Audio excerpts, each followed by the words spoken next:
Estoy casi convencido de que conoces la historia de la vida, pero principalmente la muerte de Jesús de Nazaret, de Jesucristo.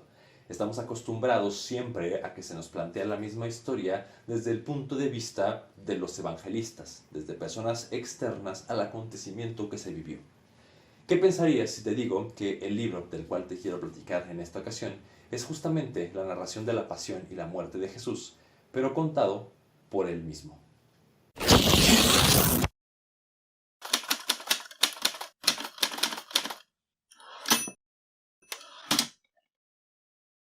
Hola gente, ¿cómo estás? Me da muchísimo gusto saludarte. Yo soy Juan Francisco y te doy la bienvenida de nueva cuenta a este tu canal de confianza de libros y otros demonios. En esta ocasión, una nueva reseña de un libro que recientemente leí y que me gustó bastante y se titula Sed, escrito por Amélie Nothomb. Esta es la primera novela que leo de esta escritora belga. Yo nunca la había escuchado nombrar, me regalaron este libro con motivo de mi cumpleaños y la verdad es que me sorprendió bastante. Me gustó muchísimo su estilo y quizá en algún futuro cercano le dé una nueva oportunidad a otra novela. Según estuve investigando, Amélie Nothomb tiene como esta característica de que sus novelas son un poquito oscuras, pero bastante reflexivas, que aborda temas como la vida, la muerte, el amor, el miedo, el terror, esas experiencias humanas que a veces son un poquito desagradables. Y en esta ocasión decidí juntar todo eso y darle vida al mismísimo Jesús de Nazaret para contarnos su propia versión de su pasión y su muerte. La novela, digamos que está dividida en tres grandes actos. El primero de ellos es el juicio. Entonces la historia comienza cuando están condenando a muerte a Jesús. En esta ocasión van a aparecer testigos que van a testificar en contra de él, ¿no? Y aquí los testigos es muy interesante porque resulta que son las personas a quienes Jesús había ayudado, y lo digo entre comillas porque nos daremos cuenta que Jesús hizo de todo menos ayudarles con sus milagros, ¿no? Entonces van a aparecer, por ejemplo, los esposos a quienes ayudó en las bodas de Caná, o va a aparecer Lázaro, va a aparecer el ciego, va a aparecer el paralítico, van a aparecer los leprosos, en fin, todas las personas de los famosos milagros que conocemos de Jesús. Pero van a contar cómo lo que Jesús hizo por ellos no hizo más que arruinarles la vida. Por ejemplo, Lázaro dirá que después de que lo regresó de entre los muertos, no puede vivir en paz porque no puede quitarse de encima el olor a cadáver.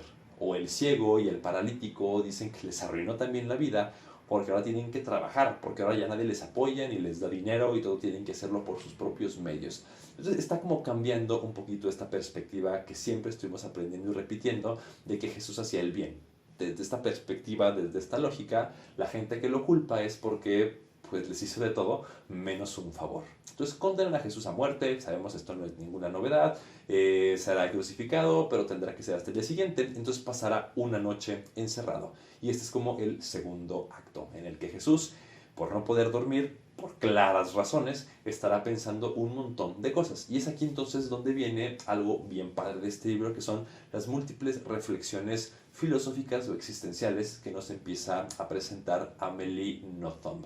Empieza a dialogar acerca del amor, acerca de la familia, recordará todos estos procesos que vivió en su apostolado, los encuentros con los discípulos, los encuentros con María, su madre, con José, su papá adoptivo, su amor con María Magdalena, en fin, recordará un montón de situaciones. Y yo quiero rescatar un tema que a mí en lo particular me gusta muchísimo porque siento, no sé, como que me dio mucho de qué pensar y realmente me clavé con esta temática y es el asunto de la sed, que también nos puede ayudar a entender por qué decide ponerle este título a su novela. Este libro va a agarrar a Jesús y de alguna u otra forma lo va a desdivinizar, es decir, le va a quitar un poquito su naturaleza divina y nos lo va a presentar mucho más humano quizá de lo que estamos acostumbrados a visualizarlo. De este modo, Jesús nos platica que para él el estar vivo realmente es una experiencia de amor muy profunda y muy íntima, con lo que logra conectar bastante con su papá Dios, ¿no? Y utilizará diferentes recursos para entender la existencia de esta divinidad superior, principalmente la sed. Dice Jesús que no hay sensación humana que disfrute más que tener sed para después tomarse un buen vaso de agua y sentir cómo el agua empieza a refrescar la boca, empieza a darle nueva energía, y dice que ese momento en el que bebes agua después de muchísimo rato en el que estabas muriendo de sed es la demostración perfecta de que Dios existe, porque si Dios existe, creó un milagro tan grande como es que te sientas tan bien cuando tomas agua después de morir de sed. Entonces, por eso dice Jesús que elige nacer en un país desértico, porque pues hay más calor, entonces la sensación de sed es muchísimo más grande y la necesidad de beber agua está como muchísimo más presente. De modo que todo el pueblo elegido tiene este vínculo más cercano con Dios porque tienen que estar saciando su sed de manera constante. Esta idea me parece maravillosa y padrísima. Sin embargo, siento que al final no desarrollo tan bien la idea. Pero espérame un ratito para expresar un poquito más esta idea. Comencemos con lo que no me gustó de la novela. Y es que se enfoca tanto en las reflexiones, en las disertaciones filosóficas y existenciales, que yo siento que utiliza la historia como pretexto para poder construir estas reflexiones. Me explico. Casi ya al final del libro, yo decía, es que la historia se murió. La historia fue comida, fue devorada por las reflexiones filosóficas. Como que al final Amélie Nothomb se enfocó tanto en explicar y en reflexionar lo que ella estaba pensando, que mandó a la fregada la historia de la muerte de Jesús, la dejó así como que en un cajón y se encargó únicamente de estar reflexionando, reflexionando, reflexionando.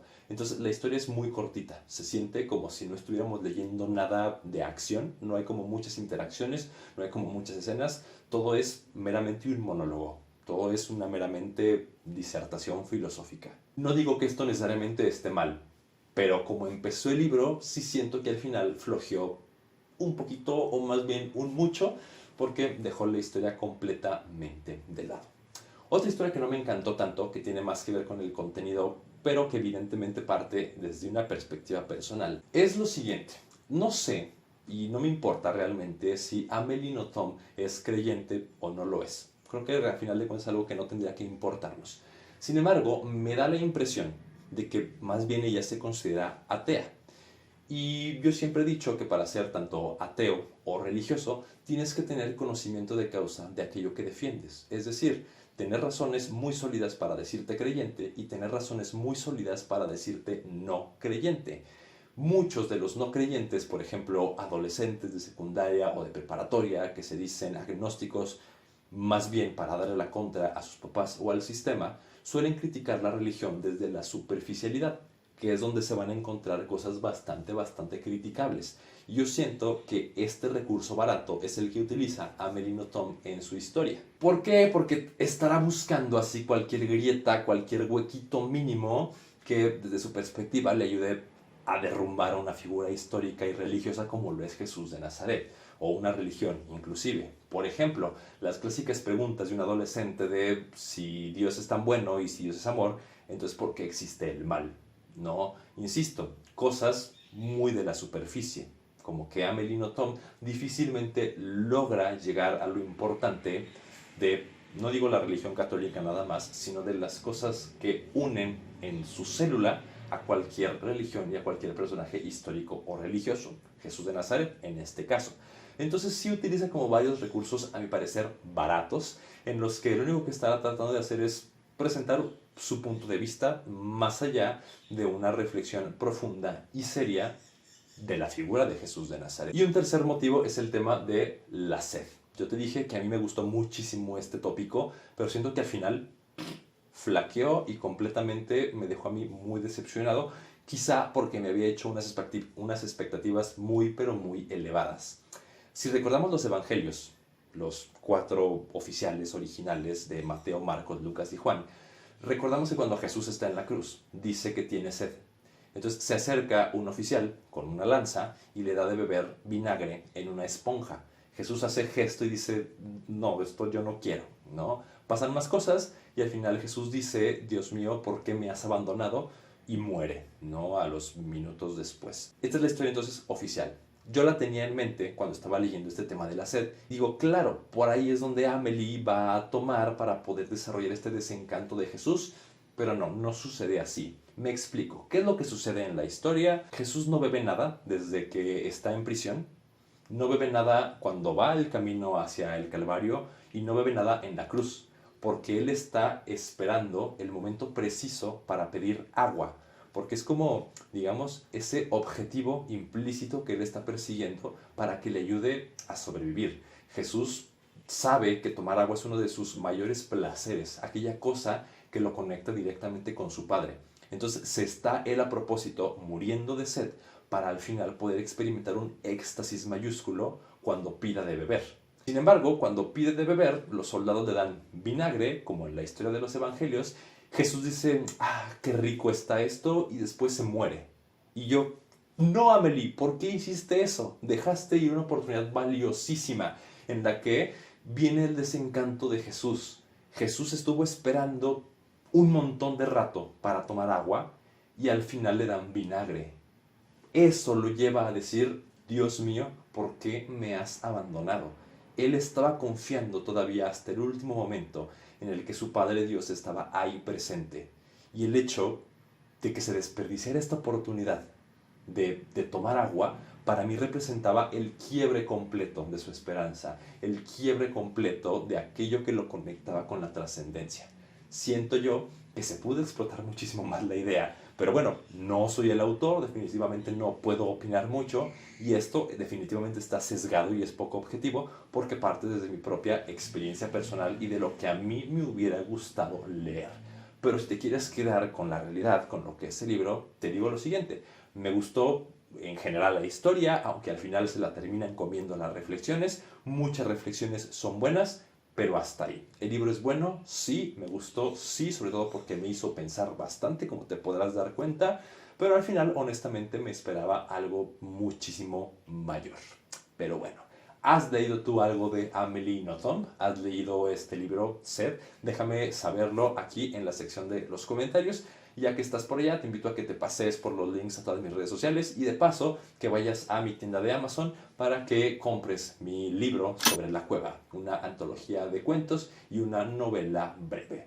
También te invito a que le des like a este video si es que te ha gustado, que te suscribas al canal si todavía no lo estás y muy importante que actives la campanita de notificaciones para que sepas el momento exacto en el que mi bello rostro sediento estará apareciendo en tus dispositivos. Muchísimas gracias por verme un video más, yo soy Juan Francisco, esto fue de Libros y Otros Demonios y nos veremos muy pero muy prontito. Hasta entonces.